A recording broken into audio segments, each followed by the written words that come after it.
किस्मत है तुम्हारी। सिरूर वालों, कोई तो पुण्य तुम लोगों ने पूर्व जन्म में करा होगा अच्छा जोरदार, इसलिए फागुन महीने में तुम्हें ये शिव महापुराण की कथा 7 दिन की श्रवण करने का सौभाग्य प्राप्त हो गया। कोई पूर्व का कर्म है, कोई पूर्व का किया हुआ अच्छा कर्म है जो आपको और हमको भगवान शंकर की अविरल भक्ति को प्राप्त करने का मौका मिला। और याद रखना, केवल पूजन करने से मेरे शंकर भगवान प्रसन्न नहीं होते।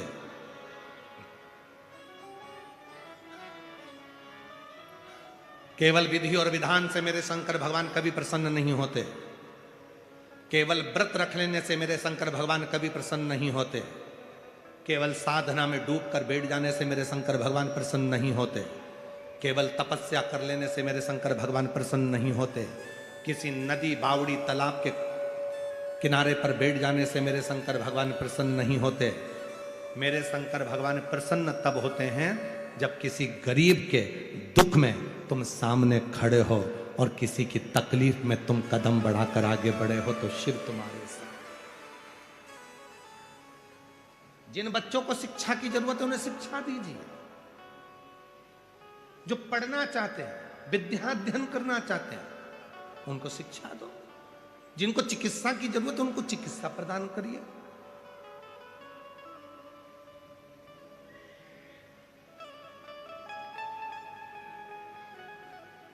कभी सीहोर आए, हम कहेंगे यहाँ विजय भाऊ जी तो अभी सीहोर आए थे, उनके मित्र के साथ विशाल संचेती जी भी सीहोर आए थे। तो कभी आप लोग भी कभी सीहोर आए तो कार्यालय पर जाकर कहना कि वो बच्चे जो पढ़ते हैं उनका रजिस्टर बताना भैया। कम से कम 1000 से ऊपर ऐसे बच्चे हैं जो पढ़ने की ललक रखते हैं और उनके पास में पैसा नहीं है।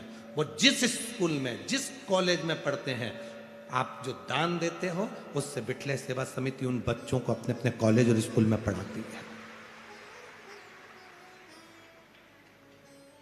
बहुत बड़ी बीमारियों से लोग ग्रसित हो जाते हैं तो उनके लिए कौन से हॉस्पिटल में इलाज करवा रहे हो, जाओ करवाओ, समिति आपका खर्चा उठाती है।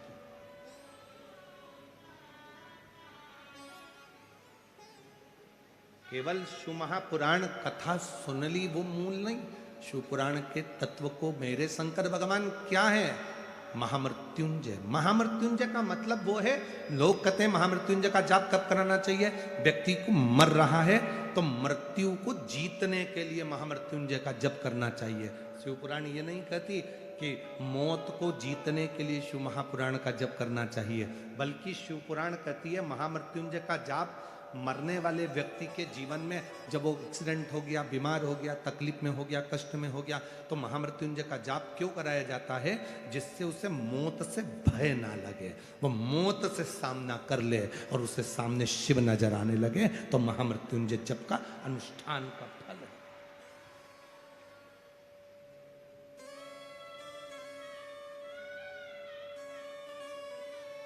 ये सीटी जो बज रही है, इसको बहुत देर से तुम दोनों बैठे हो, इसको थोड़ा सा सेट तो करो।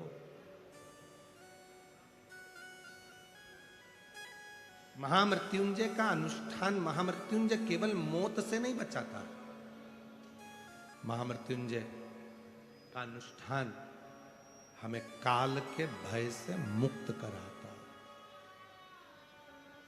काल के भय से मुक्त। और अकाल मृत्यु वो मरे जो काम करे चंडाल का, और काल उसका क्या बिगाड़े जो भक्त हो महा। जो शिव की साधना करने वाला हो जाता है, भगवान शंकर की आराधना करने वाला हो जाता है, शिव तत्व को जानने वाला हो जाता है, शंकर को भजने वाला हो जाता है, फिर उसके ऊपर काल का भय नहीं रहता।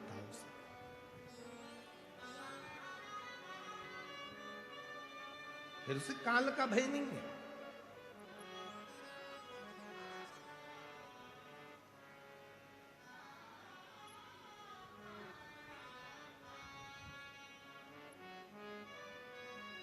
काल का भय समाप्त हो जाए। हम क्यों कहते हैं कि रोज एक लोटा जल चढ़ाने के लिए शिव जी के मंदिर जाओ? आपके जल चढ़ाने से सीहोर वाले महाराज का कोई फायदा है क्या? जम के तो बोलो। नहीं, हो सकता है कि तुमको ऐसा लग रहा है कि इनके लोटा भर जल चढ़ाने से हमको कोई फायदा। तुम्हारे लोटा भर जल चढ़ाने से, हाँ, हम कहते कि लोटा भर के जल लेके सीहोर आओ, क्योंकि हमारे यहाँ पानी की कमी है, तो वहां चढ़ा के चले जाना, तो हम टंकी भर लेंगे, तो हमारा फायदा। हम तुमसे कहते कि लोटा भर के पानी लाओ और सीहोर में दो, तो हमको लगता कि हमारा जो गर्मी के 3-4 महीने हैं पानी की जो दिक्कत आती है, हम टंका भर लेंगे तो वो काम आ जाएगा। पर हमने ये नहीं कहा कि तुम सीहोर जल लेकर आओ, सीहोर तुम कुछ लेकर आओ, हम नहीं कहे। हम तो और यहाँ तक कहते हैं कि सीहोर आओ तो अपनी चेन, अंगूठी, मोबाइल, पर्स सब घर पे रख के आओ, बाबा के आश्रित होकर आओ, क्योंकि वो खुद कोहिनूर हीरा कुबरेश्वर महादेव बैठा है, तुम्हारे हीरे की उसको जरूरत नहीं, वो स्वयं विराज है, उसके आश्रित होकर। वहां का तो कंकर शंकर है।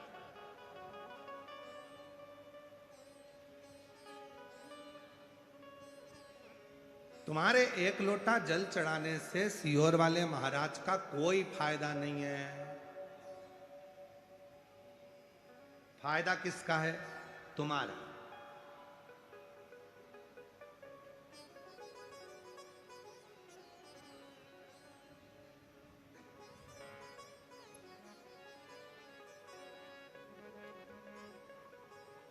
दुख किसका मिट रहा है?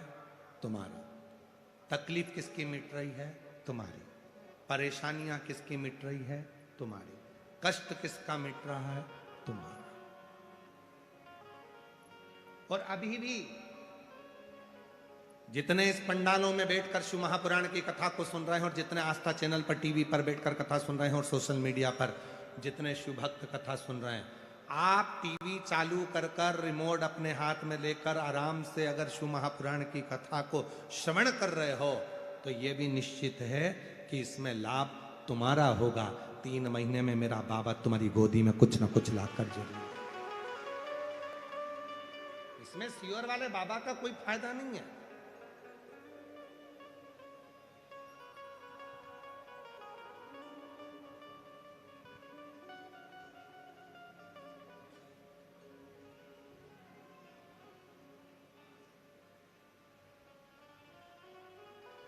संपूर्ण तुम्हारे लिए सुख है। रोज जाओ शंकर जी के मंदिर में, रोज प्रतिदिन 1 लोटा जल चढ़ाने। कल एक माता जी ने एक पत्र लिखकर भेजा था, वो पत्र अगर हम ढूंढेंगे, पत्र एक तो बहुत सारे हैं, तो उसमें ढूंढना तो बहुत कठिन है। तो उसमें एक प्रश्न लिखा था, मान लो हम रजोधर्म से हो जाते हैं, रजस्वला हो जाते हैं, तो भगवान का नाम लेना चाहिए कि नहीं लेना चाहिए? कथा सत्संग श्रवण करना चाहिए कि नहीं करना चाहिए? भगवान को जपें कि नहीं जपें? भगवान का भजन करें कि ना करें? तो मेरा उन माता जी से निवेदन है, शिव महापुराण की कथा तो यहां तक कहती है कि हर पल, हर घड़ी, हर क्षण उस ईश्वर को याद करो। हर पल, हर घड़ी, हर क्षण उस शिव को याद।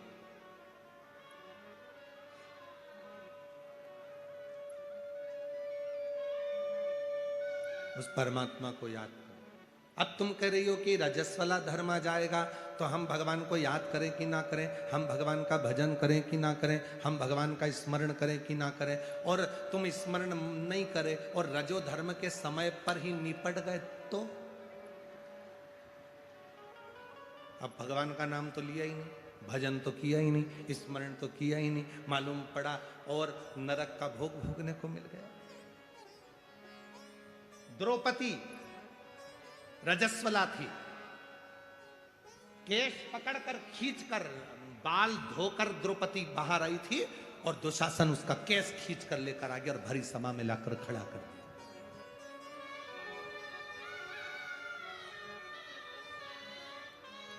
भरी सभा में द्रौपदी को लाकर खड़ा करा, और भरी सभा में द्रौपदी खड़ी थी।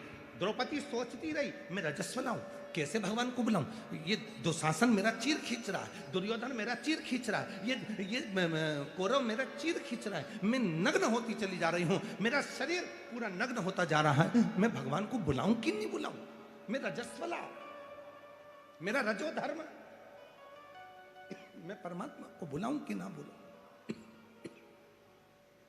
सोच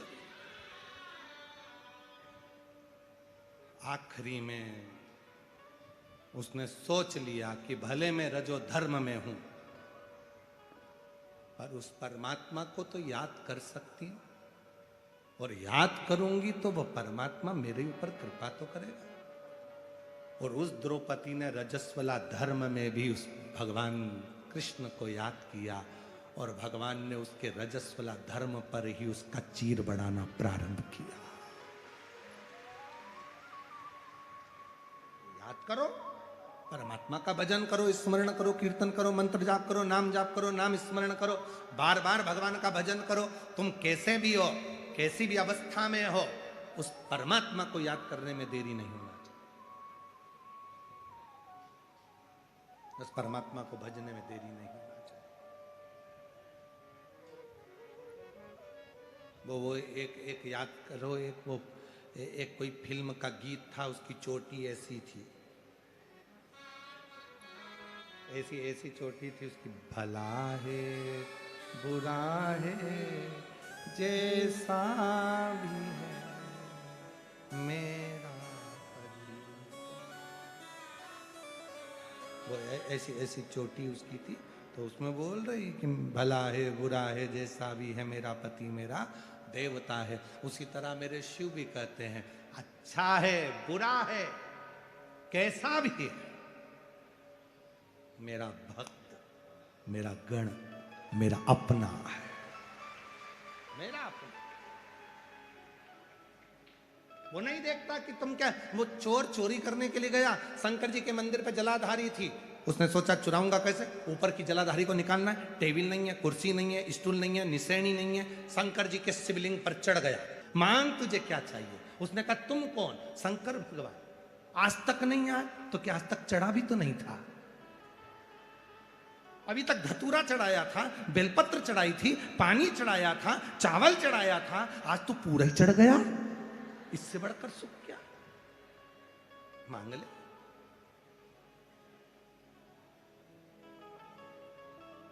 भोले का तो भगवान है, भोले का मांग ले तुझे क्या चाहिए। उसने कहा प्रभु मैं क्या मांगू तुमसे, मेरी पत्नी बहुत दिन से बच्चे भूखे हैं, कुछ भोजन दे दो। शंकर भगवान ने कहा मैं तुझको 1 घंटा देता हूं, इस घंटे से 2 अगरबत्ती लगाकर जो मांगेगा वो तुझे मिल जाएगा, पर याद रखना जितना तुझे मिलेगा उससे दुगना तेरे पड़ोसी के घर पहुंच जाएगा। तो कि नहीं चाहिए,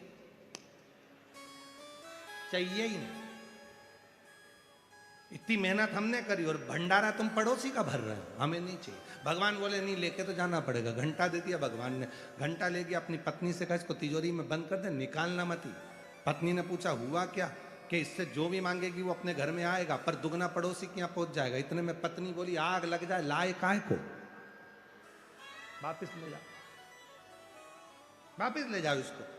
पति बोला अब तो नहीं लेके जाऊंगा, यहीं रख दे। घंटा तिजोरी में रख दिया। भूखे मरने की नौबत आ गई।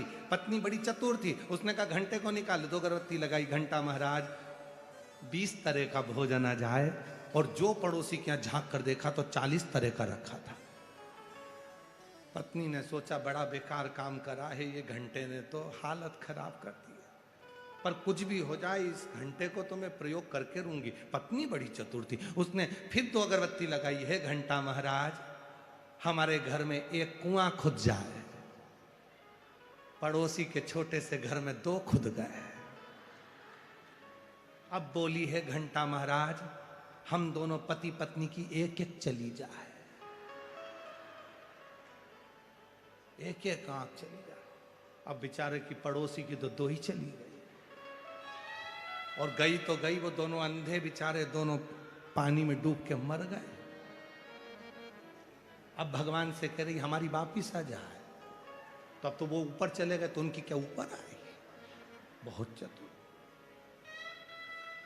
संसार में बहुत लोग ऐसे हैं जो दूसरे का सुख नहीं देख सकते, और संसार में बहुत लोग ऐसे हैं जो दूसरे को सुखी देखकर सीखते हैं कि हमें भी अपनी जिंदगी में ऐसा करना है। बाबा अगर मुझे देगा तो एक बार मैं भी सिरूर में शिव महापुराण की कथा करवाऊंगा। लोग सीखते हैं इससे। ऐसा धन दे, ऐसा वैभव दे, ऐसी सत्ता दे, ऐसा मुझे बनाना बाबा कि मैं भी एक बार सत्कर्म करूं, मैं भी एक बार कथा कराऊं, मैं भी एक बार यज्ञ कराऊं, भूखे को भोजन और प्यासे को पानी पिलाऊं।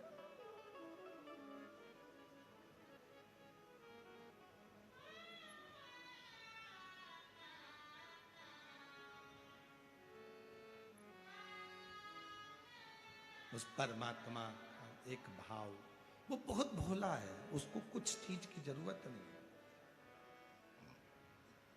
कहा क्या रजो धर्म में स्त्री भगवान का नाम ले सकती? क्यों नहीं ले सकती?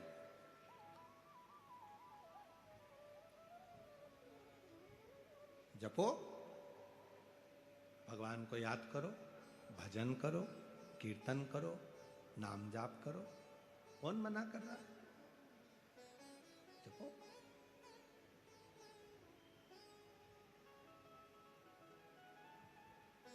ना जाने कौन सी घड़ी, कौन सा पल, कौन सा समय आखिरी हो और मुख से भगवान का नाम ही ना निकले, तो ऐसा क्या मतलब शरीर?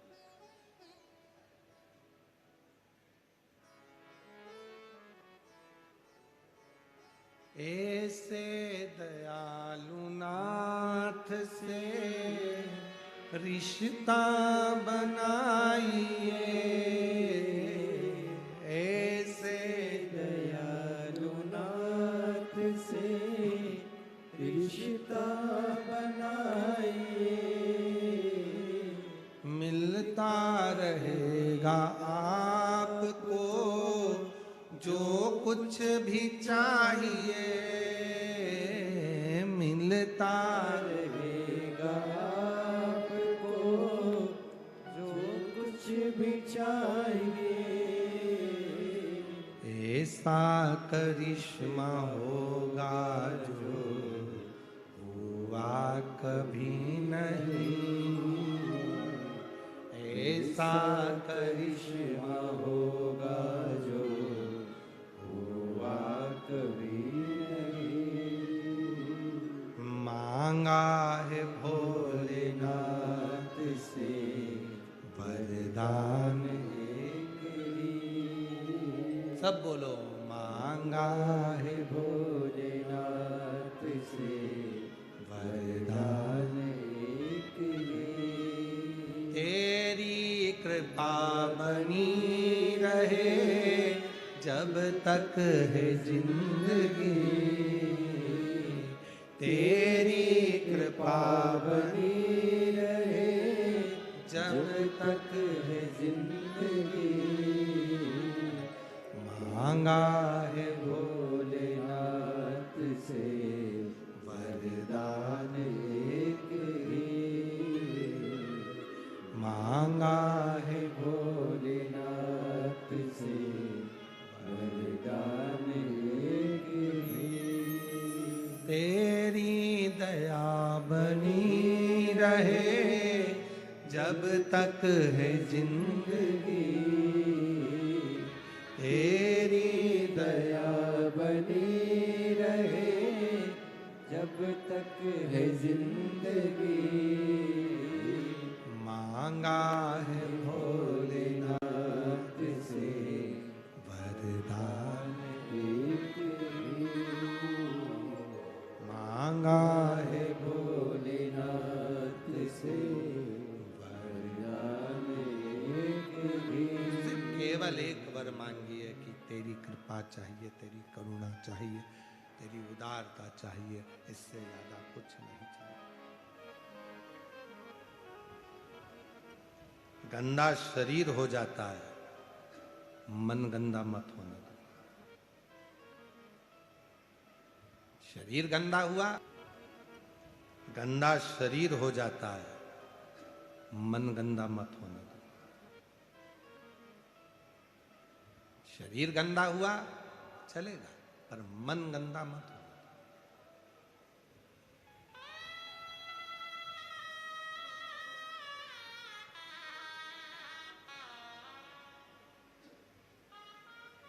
मन गंदा नहीं होना चाहिए।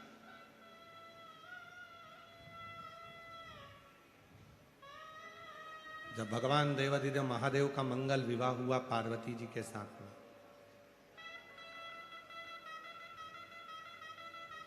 और 33 कोटि देवता थाल भर भर कर उनके लिए अंबर पीतांबर कपड़े हीरे मोती जवाहरात रतन आभूषण सब लेकर सब रखे थे कैलाश पर। ब्यूटी पार्लर वाले भी आए,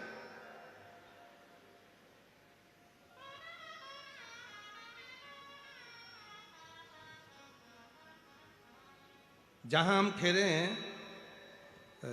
रामलिंगम मंदिर से आगे उधर जाके फिर ऐसे लेफ्ट में कच्चे में फिर वहां से वहाँ जिनके यहाँ कक्कड़ परिवार में जहाँ भी हम लोग ठहरे हुए हैं, तो वहाँ जहाँ वहाँ ठहरे वहां से यहाँ तक आते हैं तो नो ब्यूटी पार्लर पड़ते हैं।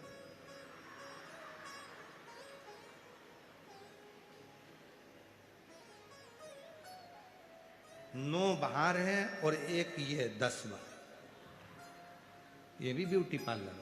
वहां बाहर का श्रृंगार होता है जिसको देखकर पति और पत्नी रीझ जाते हैं, और यहाँ भीतर का श्रृंगार होता है जिसको देखकर महादेव रीझ जाता है।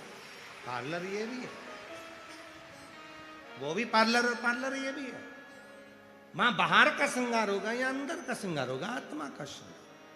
तो ऐसा नहीं कि उस भगवान शंकर के लिए इतने अंबर पीतांबर कपड़े आभूषण रतन माणिक मोती सब आए, सब रखे, और बाबा भोलेनाथ जी के लिए पार्लर वाले भी आए, तैयार करने वाले आए, विश्वकर्मा जी को भी बुलाया, सबको बुलाया, इंद्रदेव भी आए, हम आपको सजा देते हैं, हम आपको सजा देते हैं। शंकर भगवान बोले सजाने का सामान बताओ क्या क्या लाए हो, तो कि अंबर लाए ओढ़ लो। शंकर जी बोले ये किसी काम का नहीं, पटको उधर।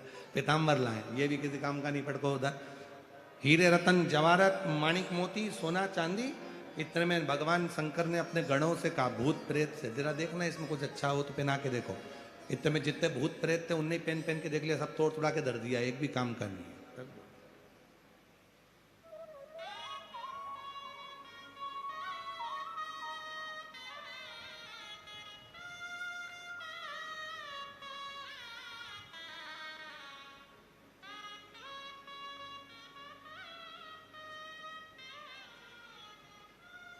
शिव जी ने कहा ये कपड़े मेरे काम के नहीं है। भगवान शंकर ने तुरंत उसी समय पर अपनी डमरू की नाद करी, नाद कर कर जैसे डमरू बजाया तो बड़े विशाल विशाल सांप, बड़े विशाल विशाल सांप सब आ गए। शंकर जी ने पूछा आ गए हो, एक मेरी जटा में लपट जाओ, एक गले में जाओ, और नीचे मैं तो दिगंबर हूं, मेरे पास में कपड़े वपड़े तो कुछ है नहीं, तो एक काम करो, एक कमर में कसा के एक नीचे से ऐसी लंगोट बन जाओ। ठीक, पूरी लंगोट बन गए सांप।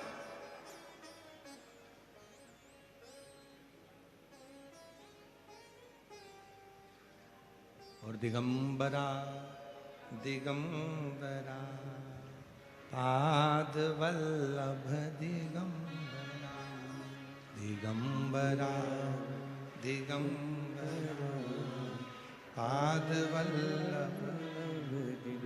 शिव जी दिगंबर थे, सब सर पाए लपेट गए। लपेटने के बाद भगवान शंकर ने कहा देखो जरा अब कुछ तन पे लगाना है, जरा जोरदार चमकना चाहिए शरीर, तो चमकने के लिए क्या लगाया जाए। तो बहुत सारे पाउडर के डब्बे आए थे। शंकर जी ने कहा नहीं चाहिए, ये सब मेरे काम के नहीं।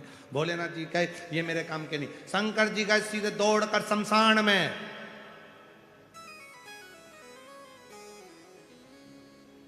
मुर्दा जलकर राख उस भस्म को चढ़ाया अपने ऊपर, चमक गए। चलो नंदी पर बैठ गए। नंदी पर बैठे उल्टे, नंदी का मुंह था इधर, शंकर जी का मुंह था उधर। इंद्र ने पूछ लिया आप उल्टे क्यों बैठे हो। शंकर भगवान बोले हमारा कोई बाप नहीं, हमारा कोई भाई नहीं, बारात कैसे देखेंगे, आगे से नंदी देखेगा, पीछे से हम देखेंगे, इसलिए औंधे बैठे उल्टे। चलो बाबा, इधर से आ रहे थे भगवान विष्णु गरुड़ पर चढ़कर, सामने नंदी पर बैठे थे भगवान भोलेनाथ, और नारायण ने शिव जी को देखा, शिव जी ने नारायण को देखा, पर सांप ने गरुण को देखा और गरुण ने सांप को देखा। जैसे ही गरुण ने सांप को देखा, सांप घबराए, सब भग गए। शंकर जी बोले मैं दिगंबर हो जाऊंगा वापिस नगर। प्रभु बचने दो, हमको जाने दो।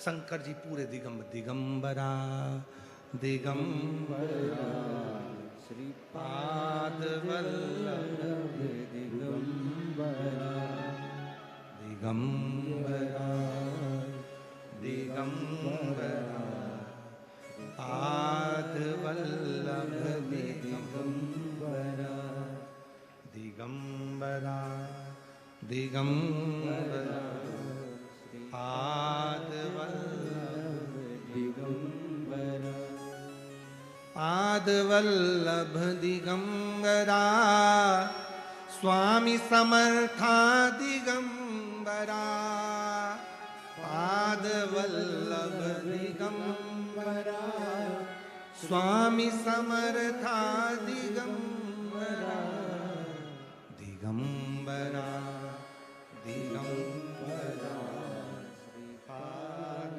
वल्लभ दिगंबरा दिगंबरा पाद वल्लभ दिगंबरा दिगंबरा दिगंबरा पाद वल्लभ दिगंबरा। भगवान फिर दिगंबर हो गए, फिर दिगंबर।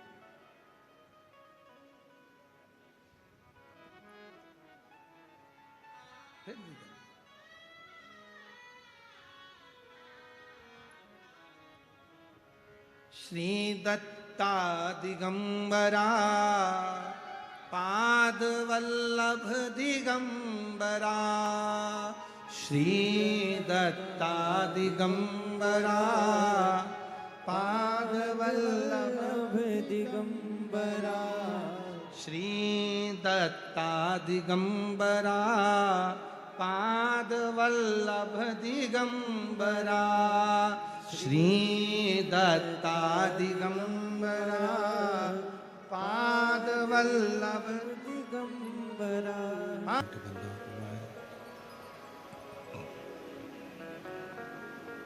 मस्तक पर चंदा है, जटा में गंगा है, नंदी पर सवार होकर बाबा देव अधिदेव महादेव भगवान शिव ओगरदानी त्रिकालदर्शी कैलाशी विनाशी भगवान शंकर चले हैं।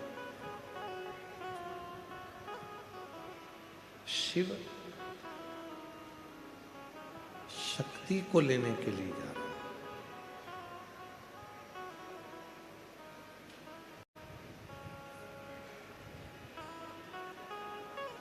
और भगवान भोलेनाथ जी, भगवान देवाधिदेव महादेव, भगवान शिव ब्रह्मांड के रचना करता भी हैं, ब्रह्मांड के पालन करता भी हैं और ब्रह्मांड के संहार करता भी है। सब कुछ शिव है। और जिसने जिंदगी में शिव को अपना सर्वस्व मान लिया, उसके लिए शिव सब कुछ हो गया।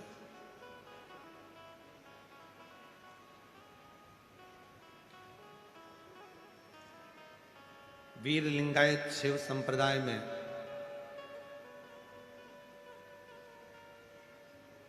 एक शिवलिंग को ही मूल मानकर उसी को अपना सर्वस्व छोड़ देते हैं वीर लिंगायत शिव संप्रदाय।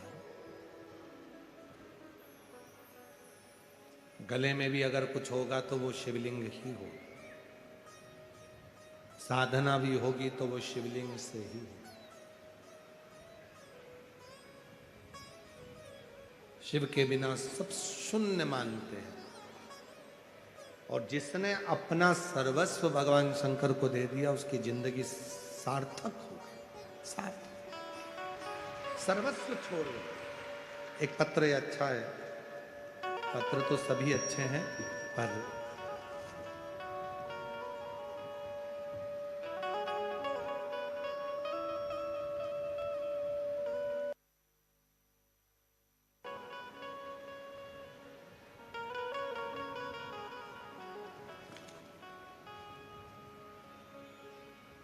मैं कामनी रासकर नगर मेरी बेटी को जन्म से ही दृष्टि दोष था और उसकी कंडीशन बुद्धि की, विवेक की कमजोर थी। कहीं बैठी हो तो हाथ हिला सकती हैं। कामनी रासकर नगर से हैं। गुरुदेव, ना मेरी बेटी चल पाती थी, ना बैठ पाती थी, ना बोल पाती थी। कहीं बैठी हैं? आ जाइए। ना चल पाती थी, ना बैठ पाती थी, ना बोल पाती थी। मैं इसको एक कथा के पंडाल में बेजापुर में लेकर आई थी और वहां कथा पंडाल की मिट्टी मैंने अपने बेटी के शरीर पर लगाकर बाबा से प्रार्थना करी थी, बाबा अगर सियोर वाला बाबा कहता है कि तू है और पंडाल में तू आता है, 7 दिन तू यहीं रहता है, तो मेरी बेटी को इन 7 दिनों में तू ठीक कर दे। मेरी बेटी चलने लगे, बोलने लगे और मेरी बेटी अपना काम करने लगे। गुरुदेव, आज मैं बाबा को धन्यवाद देने के लिए आई हूँ। अब मेरी बेटी चलती भी है और बोलती भी है।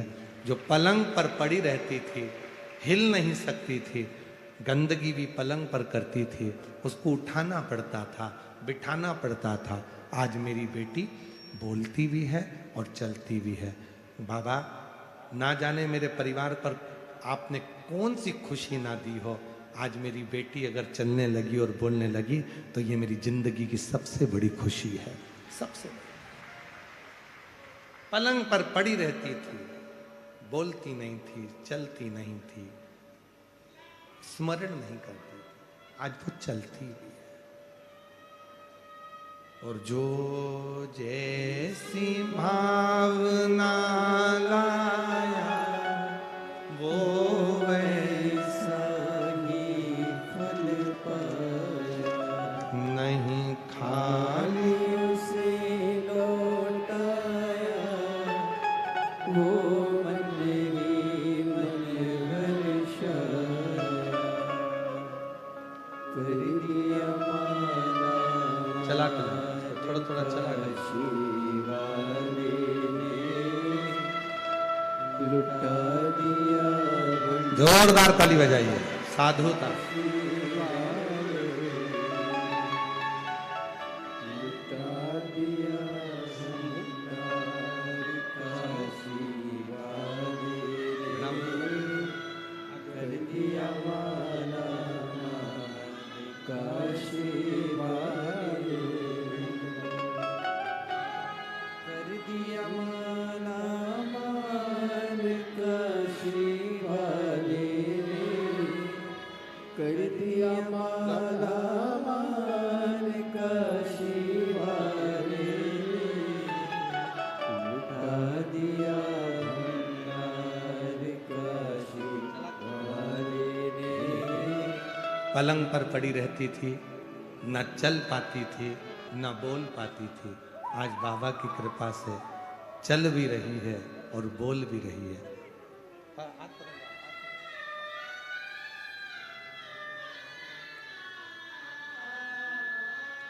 जोरदार ताली बजाएं। शिव तत्व में एक पत्र और है। मैं सर्वप्रथम प्रकाश जी साहेब धारीवाल परिवार को धन्यवाद करती हूँ। उन्होंने हम जैसी बहनों को कथा का लाभ दिया। मेरा नाम शीतल संतोष कल्पे, मेरे पति का नाम संतोष कल्पे, जिला नांदेड़। मैं 12 टाली गांव में रहने वाले हैं। शादी को 8 साल हो चुके थे, कोई संतान नहीं हुई थी। गर्भाशय में बच्चा रुकता नहीं था, लेकिन उसका ग्रोथ भी नहीं होता था। बाबा की कृपा से 14 जनवरी को हम दोनों पति पत्नी रोज 1 लोटा जल चढ़ाते और बाबा से विनती करते 2024। और बाबा की कृपा से गर्भ ठहरा और बाबा ने ऐसी करुणा करी कि हमारे घर में 8 साल के बाद संतान का सुख प्राप्त हुआ। मैं बाबा को यहाँ, कहीं बैठे हो तो आ सकते हैं, जहाँ बैठे हो आ सकते हैं।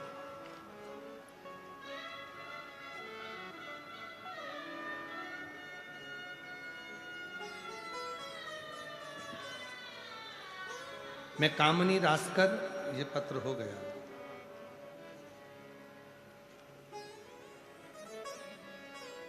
राजू, क्या लिखा है? राजू संपाले, पत्र पढ़कर बताओ जरा क्या लिखा है।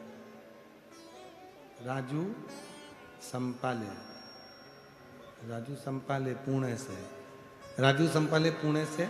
बाबा के चरणों को नमन करता हूँ। एक लोटा जल सारी समस्या का हल का महत्व मैंने जाना। बाबा, हम पहले सब्जी बेचते थे, हमारी कंडीशन बहुत खराब थी। मेरी बड़ी दीदी ने हमें बताया, सीहोर वाले महाराज की कथा सुनो। मैं सीहोर में रुद्राक्ष महोत्सव में आया था, वहीं पर कंकर शंकर की पूजा की। सीहोर से तीसरे दिन बाबा की महिमा का साक्षात्कार हुआ और हमारे बाबा की कृपा से सब्जी का काम बंद होकर आईटी कंपनी में नौकरी लगी और बाबा की कृपा से आज मेरा बेटा वकील बन गया। मैं बाबा को यहाँ प्रणाम करने के लिए आया हूँ। गुरुदेव, मेरा नाम उर्मिला अनिल चाटे, मेरे पति का नाम अनिल चाटे। मैं वारजे पुणे से आई हूँ। जिन जिन के पत्र पढ़े जा रहे हैं वो आ सकते हैं बेलपत्र लेने के लिए। मेरा मोबाइल नंबर ये है। मेरे पति आर्मी से रिटायर हैं और उन्होंने 26 साल देश की सेवा की है। उन्हें पुलिस में ज्वाइनिंग के लिए बहुत इंतजार था, पर हो नहीं पा रहा था। मेरे पति ने अथक मेहनत करी और बाबा की वो शिवरात्रि का फंक्शन और बेलपत्र का प्रयोग करा।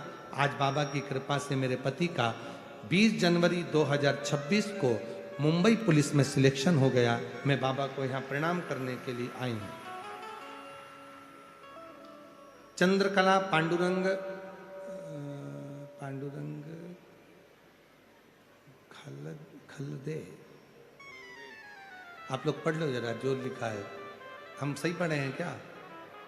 चंद्रकला पांडुरंगा खलदे, ठीक है। दौंड जिला पुणे की रहने वाली हूँ। एक लोटे जल का महत्व बताना चाहती हूँ। गुरुदेव, हम 2022 से टीवी पर शिव कथा सुनते हैं। भोले बाबा की कृपा से पल्ली बैजनाथ और पंढरपुर में भी हुई आपकी शिवपुराण की कथा को श्रवण किया। मेरा बेटा 3 साल से सरकारी नौकरी के लिए प्रयास कर रहा था, पर वह सिलेक्ट नहीं हो पा रहा था। गुरुदेव, 3 साल में 3 बार मेडिकल से परमिशन ना मिल पाई और बाबा की कृपा से पशुपति व्रत किया और बाबा की कृपा से आज मेरा बेटा सरकारी नौकरी में सिलेक्ट हो गया। मैं बाबा को यहाँ पर धन्यवाद देने के लिए आई हूँ। अब मेरा बेटा इंडियन आर्मी में ट्रेनिंग कर रहा है। मैं शिव जी को यहाँ नमन करने के लिए आया। कहीं बैठे हो तो आ सकते हैं।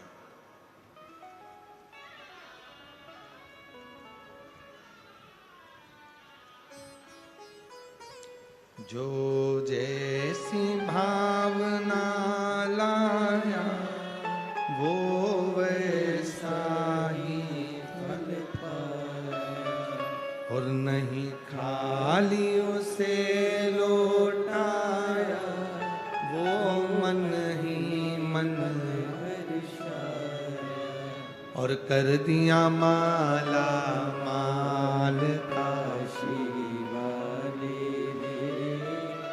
लुटा दिया भंडार काशी वाले। शिव से करीब लाते वो दिगंबर धारी, जटा जूट बांधने वाला, भस्म रमाने वाला, त्रिपुंड धारण करने वाला, सिर पर गंगा धारण करने वाला, मेरा शिव, मेरा ओघड़दानी, मेरा शंभु, मेरा त्रिकालदर्शी, मेरा कैलाशी अविनाशी। वो साधारण नहीं,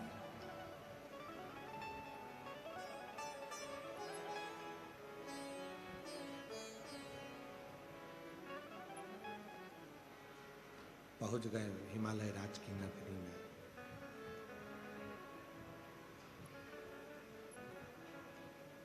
मां अम्बा जगत जननी जगदम्बा से विवाह करने के,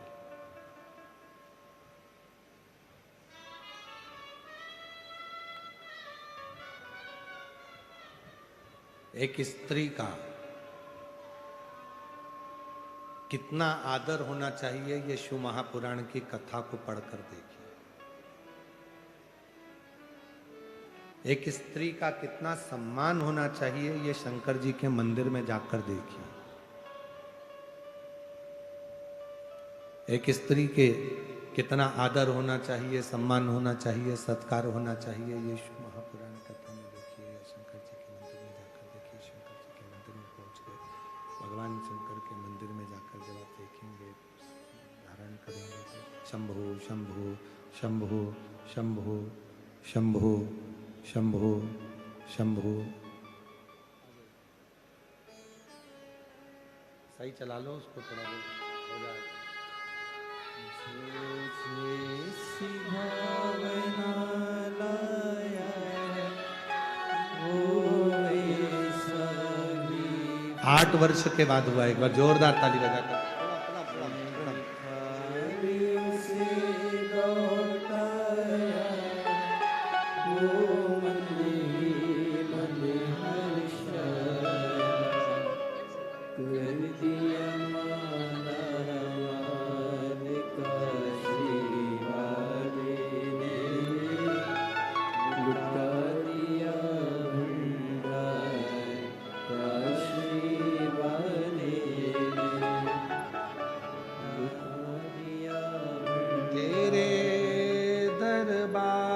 की बाबा निराली शान देखी, तेरे दरबार की बाबा निराली शान देखी, तेरे दरबार की बाबा निराली शान देखी, तुझे देते नहीं देखा पर झोली भरी देखी है। मुख दुनिया मोड़ेगी बाबा तू मुख नाना, मुख दुनिया मोड़ेगी बाबा तू मुख नाना। मेरी लगी भरी थी बाबा तू है मेरा, मेरी लगी भरी थी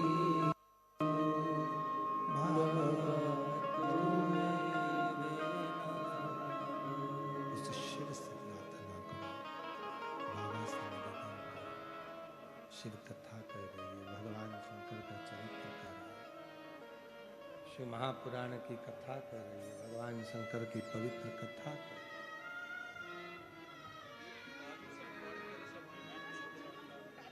मुख दुनिया मोड़ेगी बाबा तू पहले आंसू पोंछो।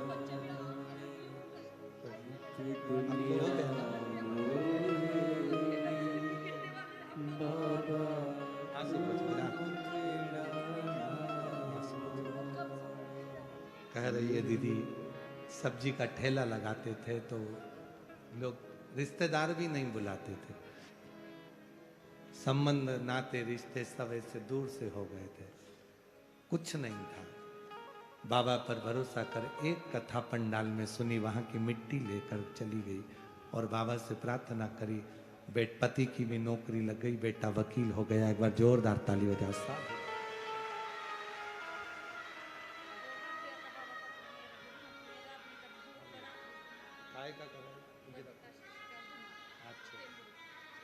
ठीक है,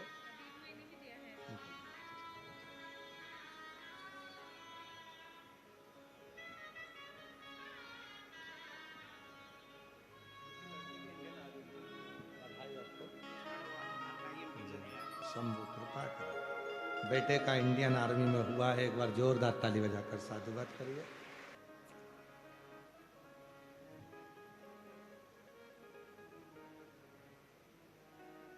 शक्ति को लेने के लिए स्वयं शिव पहुंचे, स्वयं शंकर।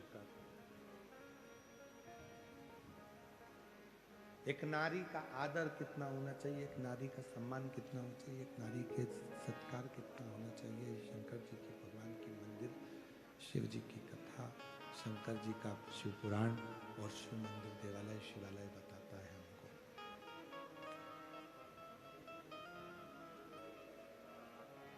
कितनी साधना, कितनी आराधना शिव की चाहिए।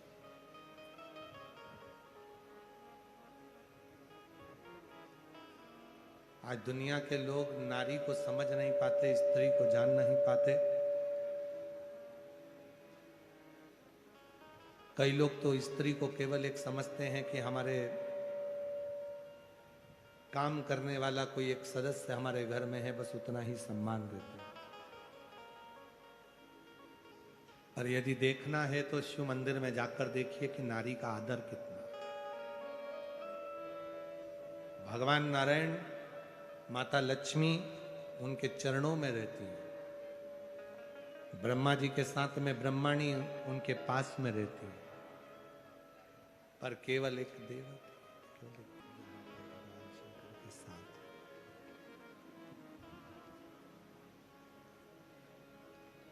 शंकर जी जमीन पर रहते हैं, शिव जी भूमि पर, जमीन पर उनका शिवलिंग होता है, और मां अंबा जगदम्बा पार्वती जी एक ऊंचे स्थान पर विराजमान होती है,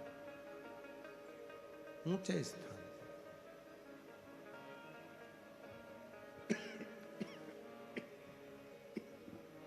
मां अंबा जगदम्बा पार्वती जी एक ऊंचे स्थान पर बैठते हैं। अर्थात भगवान शिव ये दिखाना चाहते हैं कि नारी का आदर और नारी का स्थान हमें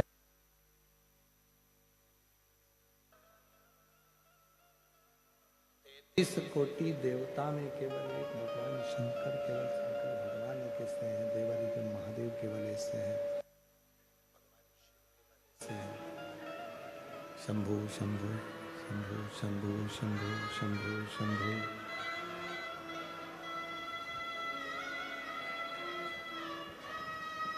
शंभु शंभु शंभु।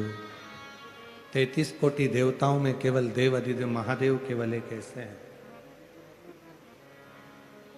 33 कोटि देवता में केवल भगवान शंकर एक ऐसे हैं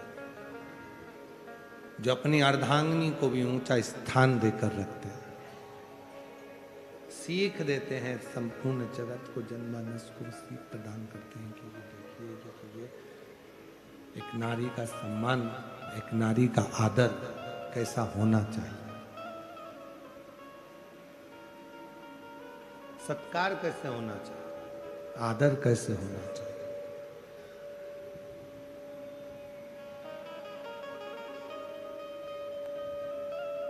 शिव महापुराण बहुत सुंदर बात एक कहती है, शिव जी के मंगल विवाह के प्रसंग में, भगवान शंकर के विवाह प्रसंग में, शंकर भगवान के मंगल विवाह प्रसंग में, एक सुंदर प्रसंग में भगवान शंकर के पवित्र प्रसंग में कहा कि शंकर जी की कृपा, भगवान शिव जी के साथ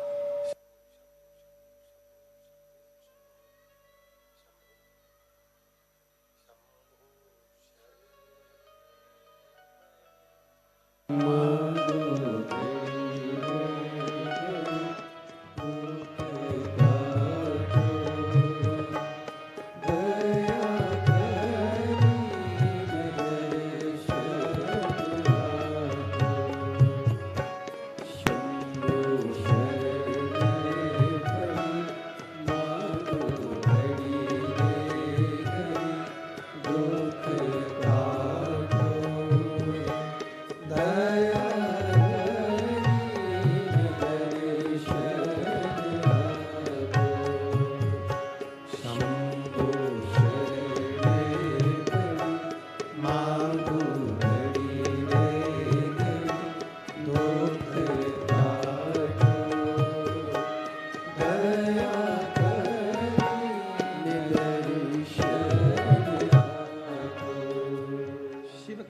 प्रसंग में वर्णन करती है भगवान शंकर का प्रसंग।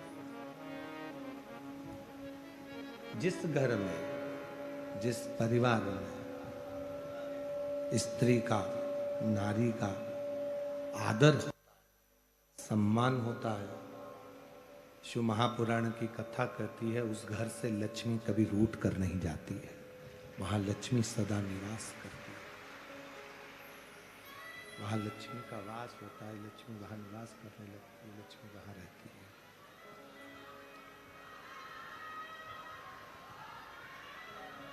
वहां लक्ष्मी का निवास है, वहां लक्ष्मी निवास करती है, वहां से लक्ष्मी कभी रूठ कर नहीं जाती है। वहां लक्ष्मी सदा निवास करती है, सदा निवास। जैसे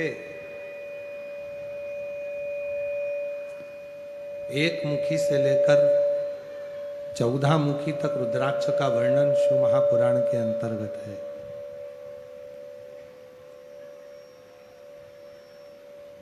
एक मुखी से लेकर 14 मुखी तक रुद्राक्ष का महत्व शिव महापुराण में कहा गया और एक मुखी से लेकर 21 मुखी तक रुद्राक्ष का वर्णन स्कंद पुराण में किया गया।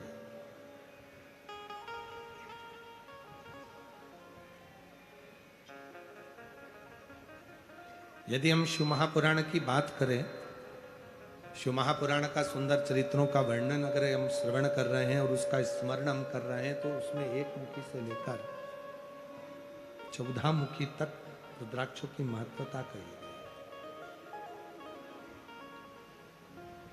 और उसमें भी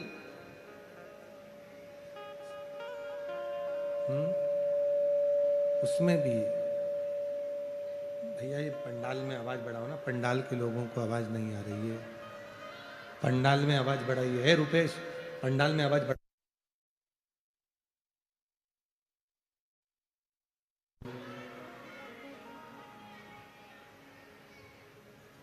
एक मुखी से लेकर 14 मुखी तक रुद्राक्ष की महत्वता कही गई है शिव महापुराण के अंतर्गत।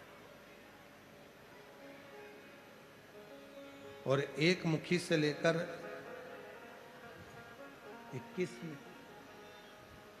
21 मुखी तक स्कंद पुराण में रुद्राक्ष की महत्वता कही गई। और दोनों का महत्व वर्णन किया गया। उसमें 5 मुखी रुद्राक्ष, 7 मुखी रुद्राक्ष एक ऐसे रुद्राक्ष है जिन रुद्राक्ष को मात्र 5 मुखी और 7 मुखी रुद्राक्ष को मात्र आप जब अपने तन पर धारण कर लेते हो तो कोई बड़ा रोग भी अगर शरीर में लगने वाला होता है तो वो दूर हटना प्रारंभ हो जाता है, शरीर को कष्ट से।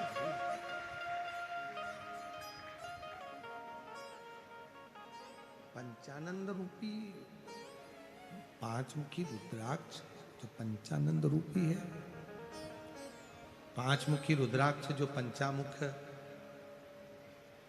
यहां तक स्मरण करिएगा, थोड़ा सा ध्यान दीजिए, थोड़ा स्मरण करिएगा। यदि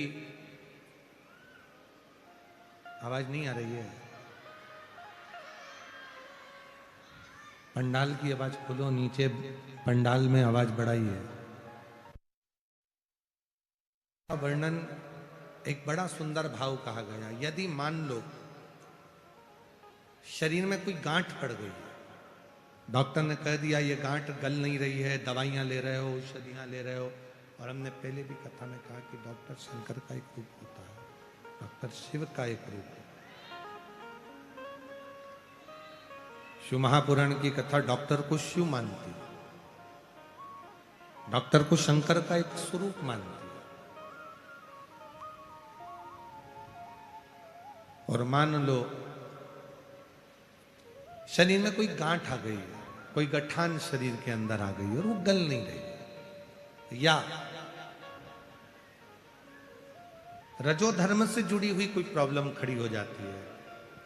कई माताओं को रजस्वला धर्म के समय पर बहुत तकलीफें होती हैं या रजस्वला धर्म में जुड़ी हुई कोई प्रॉब्लम हो जाती है, तो उसका लिए भी महाराज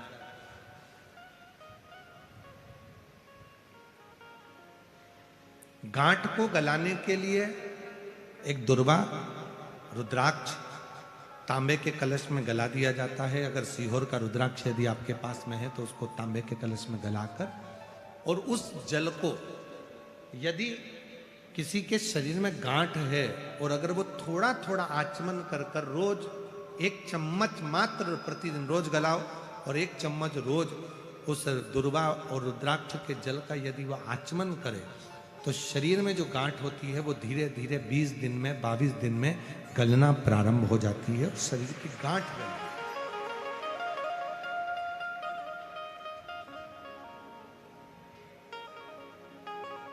उस रुद्राक्ष में इतनी मूलता होती है, इतनी मूलता होती है। जैसे 5 मुखी रुद्राक्ष है, 7 मुखी रुद्राक्ष है, ये प्रत्येक जो रुद्राक्ष है, रुद्राक्ष कभी भी फैशन के लिए नहीं पहना जाता है, रुद्राक्ष हमेशा संरक्षण के लिए पहना जाता है। अगर किसी मनुष्य के शरीर पर रुद्राक्ष अगर उसके गले में पड़ा हुआ है तो समझ लेना कि शिव उसका कवच बनकर उसके सामने खड़े हैं। एक रुद्राक्ष,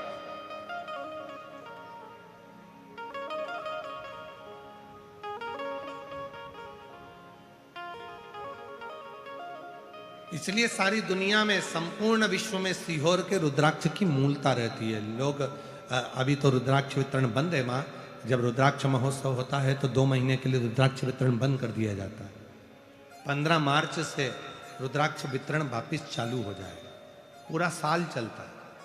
कोई विशेष आयोजन होते हैं, कावड़ यात्रा होती है प्रदोष की, तो उसके 2 दिन पहले बंद होता है, 2 दिन बाद तक बंद रहता है।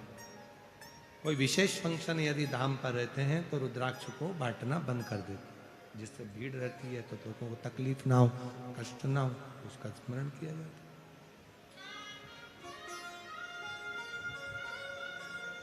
एक रुद्राक्ष यदि आप धारण कर रहे हैं तो फैशन से ना करें कि मैंने रुद्राक्ष की माला बनाई है पहनूंगा, आज का फैशन चल रहा है। ना ना ना,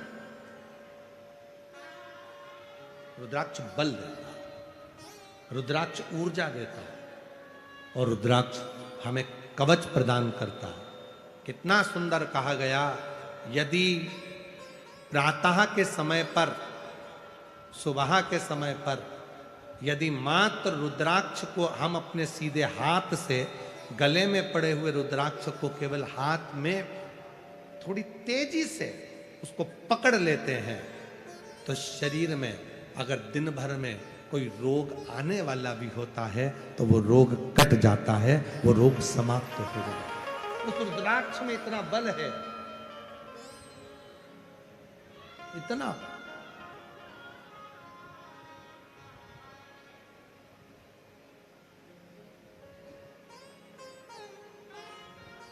इसलिए भारत की भूमि का सबसे बड़ा रिसर्च सेंटर रुद्राक्ष रिसर्च सेंटर, रुद्राक्ष पर रिसर्च करने के लिए मध्य प्रदेश की पावन धरा कुबरेश्वर धाम सीहोर में रुद्राक्ष रिसर्च सेंटर बनाने का एक निर्णय लिया है।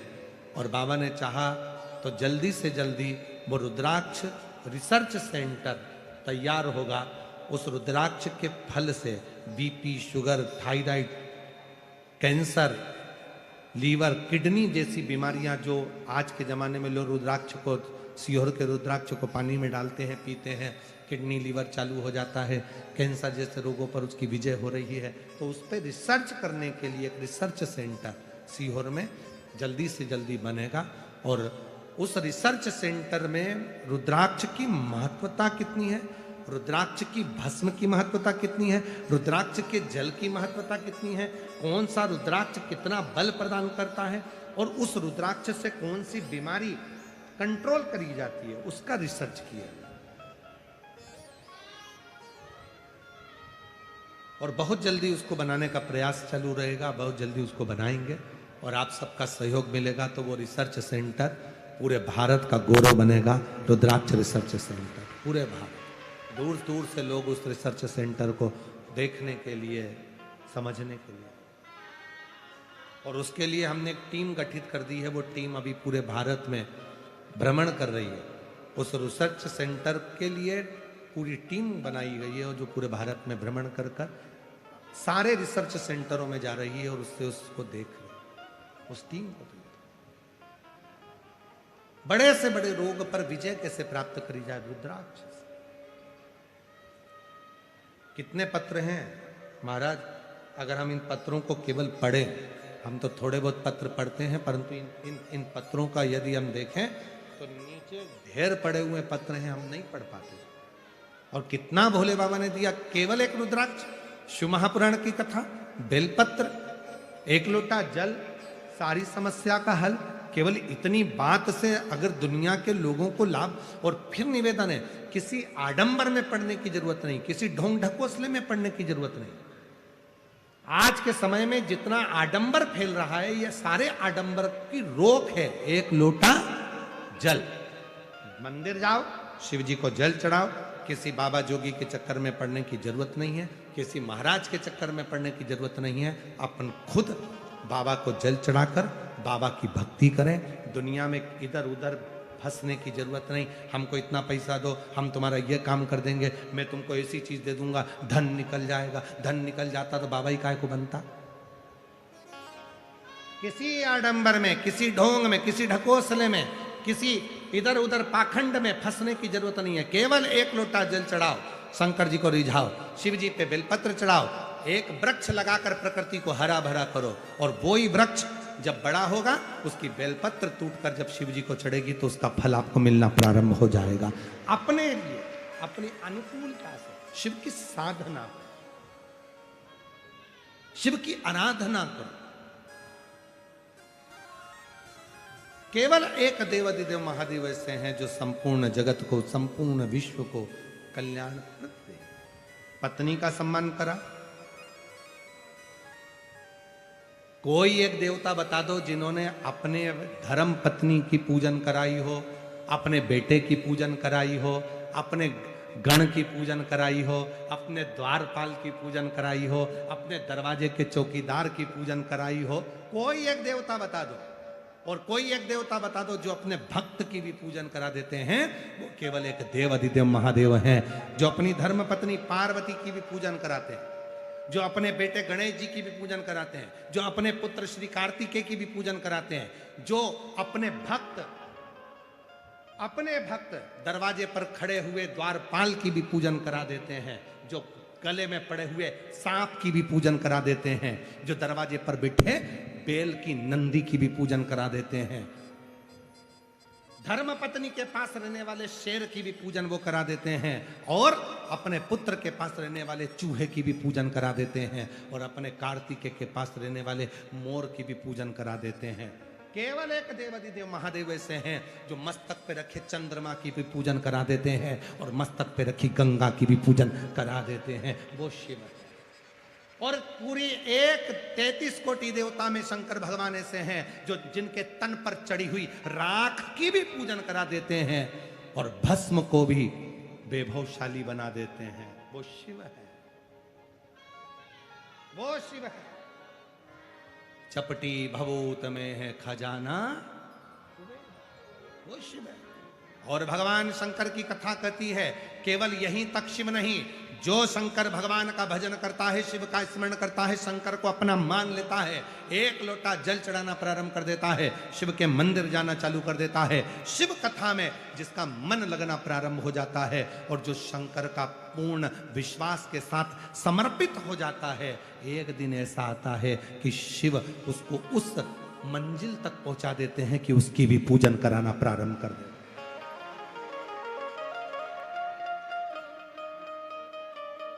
शिव उसकी भी साधना कराना प्रारंभ कर देते। आप शिव को भजो,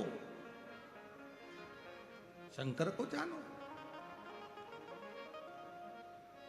पार्वती मैया शिव जी से मंगल विवाह कर रही हैं। सुंदर भगवान भोलेनाथ जी का विवाह मां पार्वती के साथ हो, सुंदर।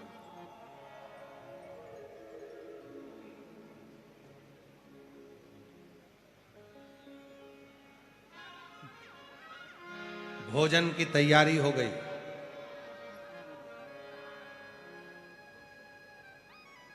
33 कोटि देवता बैठ गए हिमालय राज की नगरी में भोजन करने के लिए। लग गई पंगत। पंगत जानते हो? अरे बोलो तो जम के। पंगत मतलब नीचे बैठकर, पत्तल सामने आती है, थाली सामने आती है, भोजन करते हैं बैठकर, उसको कहते हैं पंगत। 33 कोटि देवता बैठ गए पंगत में। अब इधर बैठ गए भगवान शंकर के सारे गण, डाकनी, पिशाचनी, चुड़ैल, भूत, भयंकर। पत्तल लगाने वाले आए, इधर पत्तल लगाई, उधर पहुंचे। एक के 12 मुंह थे। उससे पूछा तो कौन से मुख से भोजन करेगा, पत्तल कहाँ रखो? उसने कहा 12 रख। 12 पत्तल रखे। और आगे गए तो एक के 2 मुंह थे, एक आगे एक पीछे। उससे पूछा तू कहां से भोजन करेगा? उसने कहा 2 पत्तल, एक आगे भी रख, एक पीछे भी। 2 पत्तल रखे। फिर और आगे गए, एक का मुंह ही नहीं था, गला ही गला था। उससे पूछा तू कैसे खाएगा? कहने लगा बाल्टी में लाता जा और गले में कूड़ता जा। बाकेट में भर के ला और गले में कूड़। भोजन कराने वालों की हालत खराब हो गई, इनको कैसे भोजन करा? तब भगवान ब्रह्मा जी के पास में गए। ब्रह्म जी के पास में पहुंचते, इंद्र के पास में गए। इंद्रदेव, देवता बैठ कर भोजन कर रहे हैं, इसको तो पंगत कहते हैं, पर भूत चुड़ैल को भोजन कैसे कराएं? इनको कैसे खिलाएं? क्या करा जाए? तो कहा ये बैठ के नहीं जीम सकते, इनको खड़े खड़े खिलाओ। खड़े भोजन, बफेट चालू। जो आपके यहां पर आज के जमाने में जो बुफे होता है, वो शिव जी की शादी से चालू हुआ था। जो बफेट भोजन होता है शिव जी की शादी से चालू। किसको कब कितना चाहिए किसको मालूम, तो तुम लेते जाना, खाते जाना, खड़े खड़े खाओ, शिव नाम गाओ और अपने घर जाओ।